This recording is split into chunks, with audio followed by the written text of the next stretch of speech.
Chips are down. These civilized people, they'll eat each other.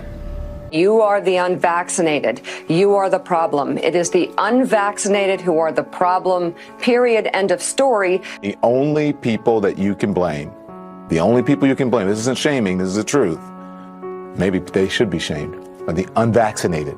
It's time to start blaming the unvaccinated folks, not the regular folks. Anyone you came into contact with will blame you, as will the rest of us who have done the right thing by getting vaccinated. Because frankly, we know that we can't trust the unvaccinated. I think it's time to get our moral house in order, Anderson.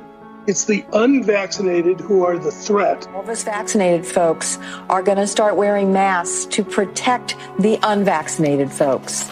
It's called a Christian value. You're basically punishing the vaccinated for the sins of the unvaccinated. People are not behaving honorably. The unvaccinated are basically saying, well, it's open season for me. I can do whatever I want as well.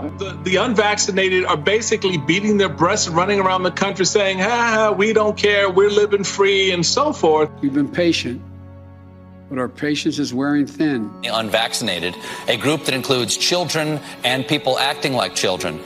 And the rest of us are starting to get pissed off. The vaccinated feel the unvaccinated are making me upset or angry. This is not about freedom or personal choice. Well, my freedom is being kind of disturbed here.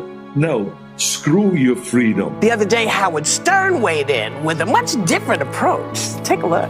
When are we going to stop putting up with the idiots in this country and just say, it's mandatory to get vaccinated?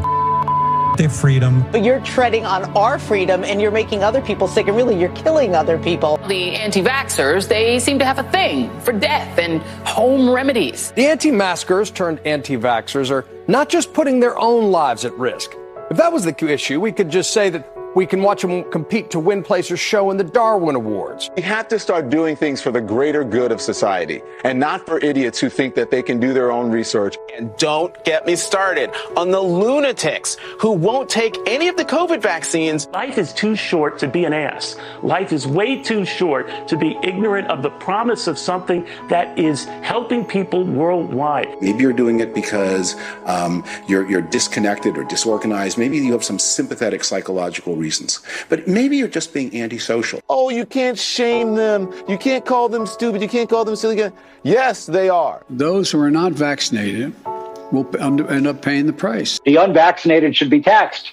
They should pay more for health care. We need to start looking at the choice to remain unvaccinated the same as we look at driving while intoxicated. We're going to see, and I've said, almost two types of America. Dr. Fauci said that if hospitals get any more overcrowded, they're going to have to make some very tough choices about who gets an ICU bed. That choice doesn't seem so tough to me. Vaccinated person having a heart attack, yes, come right on in. We'll take care of you. Unvaccinated guy who gobbled horse goo, rest in peace, Wheezy. Pointing back to the unvaccinated who are really creating a problem in this country, every death that we are seeing from COVID could have been prevented. Literally, the only people dying are the unvaccinated. And for those of you spreading misinformation, shame on you.